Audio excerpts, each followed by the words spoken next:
Going to begin the planning meeting for tomorrow's operational period, both day and night, Tuesday, October 6th. I'm going to ask that you turn off your radios, your cell phones, hold off any side conversations. We're going to begin tonight with an operations update from Operations Section Chief Jake Cagle. Good evening, all. Very successful day today. We'll go ahead and start over in Oscar. Working down towards the Pinstocks. The fire itself continued to back very nicely, setting us up for success for tomorrow or tonight for the firing. We're just going to be laying a little bit of fire down on the ground with a hot shot crew just to protect that infrastructure and the Pinstocks there, just to keep the bulk of the heat off of the Pinstocks there. So we'll be focusing on that tonight. Over in Mike, again, very successful. They were able to cut in again into the spot, the 100-acre spot, and work that spot, taking a lot of heat out as well as the flank as well, finding different access points where they did run out of room just due to the steepness on that flank. They were able to go into the black and then re-access it with heavy equipment as well as crews. Our contingency plans continue to go forth on Mill as well as Bald Eagle Ridge. So we have an alternative on Bald Eagle. And then a little bit to the east of that, we're doing the contingency line off of Mill that comes up off of Bucks Lake. So they continue to do that, and we're making really good progress there. Over in Alphabet Soup and around down into the south side, everything remained in its current footprint, and they continue to mop up that area. Everything looks really good. And to report. And given that operational update, we will look towards our incident objectives, ask our incident commander if they remain valid for the next operational period. And I'm receiving an answer in the affirmative from Incident Commander Jay Kurth. So we'll move on to tomorrow's proposed plans. We'll begin with the weather forecast. Incident Meteorologist Jeff Colton.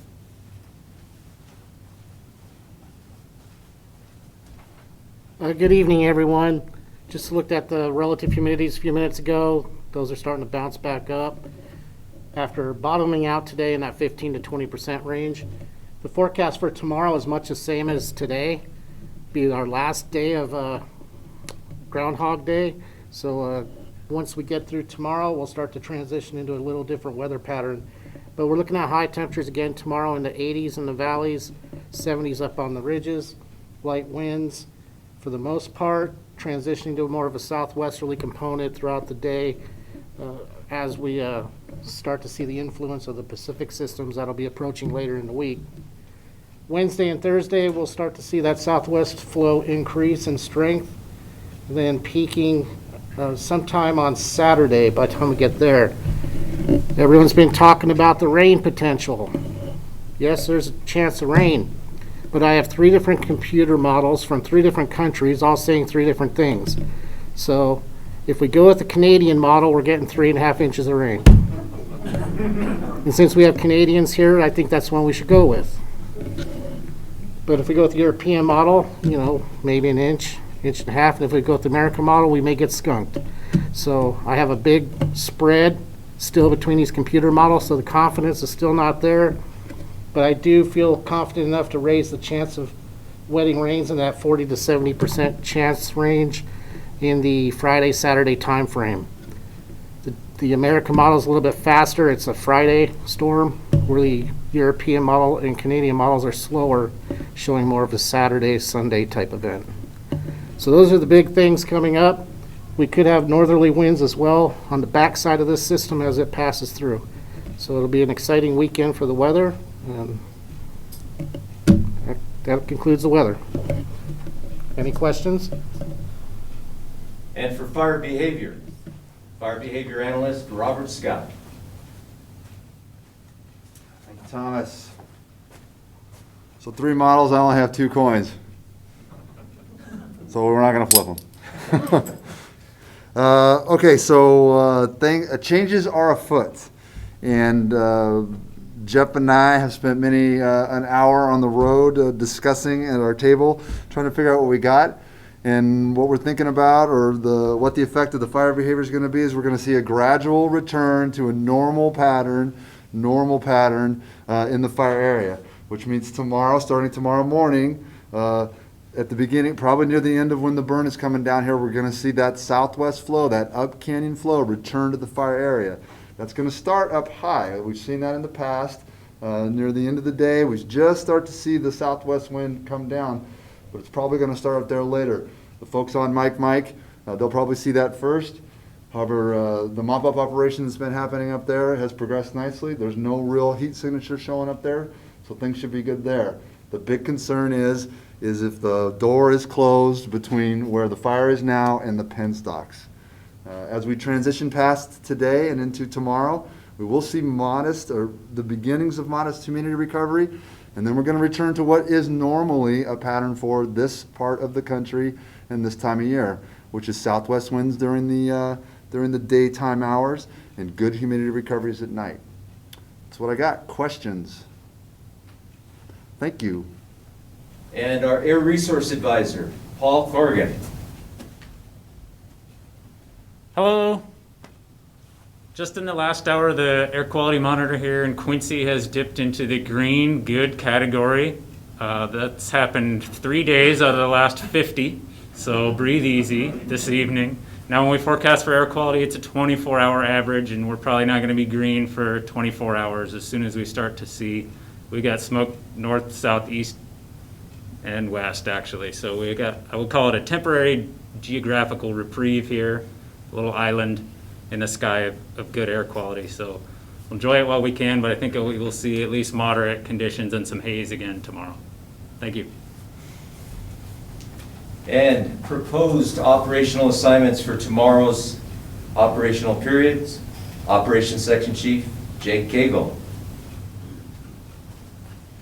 So we're going to have a duplication of what we had today.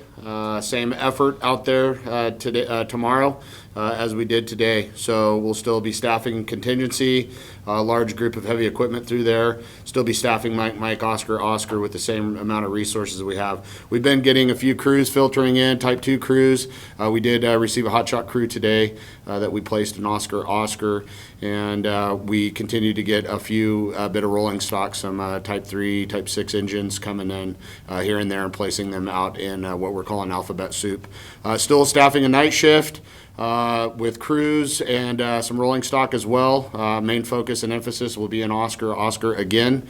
So we're getting a lot of fills on some of our pending orders, so we'll be able to alleviate that. And of course, a lot of that depends on how the firing goes tonight over in the penstocks. If we get that locked off and everything holds in its current footprint, we'll be able to start squashing some of the type 1 IHC orders that we have. Any questions? End of report. And for Air Operations, Branch Director Galen Young. Yeah, good evening. We had a good day today. We got early clear air and we were able to fly most of the day. We had usually 4 ships up working in the dip operation. Would have put more up, but we only have so much space to fly in there. We did get some good news today. We are getting the Cobra back tomorrow. May only be for a couple operational periods, but we're getting it. We went out over the August complex. Hard to believe, but any questions? Thank you. And for risk assessment and analysis of tomorrow's proposed incident action plan, Safety Officer Patrick Dotson. Excuse me, good evening. We ran the roll, which you can see here, highlighted hazards around the entire fire. From the raw and working with both operations and our fire behavior, we created our 215A. While the top 10 have remained for the past couple operational periods, this time just fire behavior actually just moved down, which kind of moved everything back up, while accountability and driving still remain our top priorities. We have safety officers throughout the entire incident providing complete safety coverage. And from our medical team, we have 4 sets of fireline medics, 5 ambulances now, 2 sets of REMs providing complete medical coverage throughout the entire incident as well.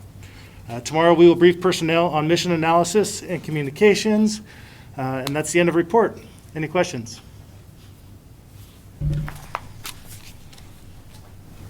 Okay, that is our proposed plan for tomorrow's operational period. We're now going to look for consensus and ask for team support of the plan. This evening, I'd like to begin with information. Support the plan. Liaison. Human Resources. Logistics. Finance. Seeking supportive comments from our Resource Advisor, Mr. Stephen Hodges. Thank you, sir. Our Agency Administrator, Chris Carlton. Thank you, sir. And so, for final plan approval and his closing comments, California Interagency Incident Management Team 4's Incident Commander, this is Jay Kurth. Okay, everybody, I support the plan. Couple thoughts come to mind, and the first off is that as the fire has backed in towards Highway 70 and laterally across towards the penstock at a rate that has been very beneficial to us, that we have the opportunity to get that down and into the corner down there in the river corridor, as well as on the rest of the way down the penstock tonight. And so I'm looking forward to that being finished off with, the firing that they're doing is to make sure that the fire comes across into the penstock area under our terms and not firing over towards the fire. So with that in mind, I have a lot more confidence that we'll make sure that the fire behavior is what we want, and it's to our benefit as also to the benefit of trying to keep the heat off of that infrastructure. So really appreciate that focus, appreciate that patience, and it's really set us up for, I think, a much better opportunity for success. The weather hasn't really, still doesn't excite me, but what does excite me is that we've got across over into getting that blacked in at a rate much faster than we potentially could have, and that gives us the opportunity to get the fuels in there burned down and get the heat out of that corner and off of that slope before the winds potentially come up. So the more burn down time we get in there, and the more opportunity we have to get firefighters in there and take that heat out, the greater our chances are to hold that corner. So excited for that opportunity. I am still well aware of the potential for spots up on top, and we'll have to wait and see what this wind event does to us in terms of testing that stuff. But the light is there, and or at least the light switch is there, and whether the switch turns on the light to see a glimmer down the end of the tunnel, then that's a possibility that I'm seeing. So I'm excited about that. I don't want to overpromise it or anything, but there is a good shot that we'll be in a good position in a couple of days. That being said, like I say, the wind testing is going to be a real challenge, and as we move forward, we'll continue to work with cooperators and others to talk about the levels of evacuation and the road closures and all of that. So we got our fingers crossed, and we'll see where we are with a better prognosis tomorrow. So that's what I have tonight. Thank you very much. That concludes our planning meeting for tomorrow's operational period. Incident action plan parts are due to our resource unit by 2000 hours. Remember to turn your radios and cell phones back on.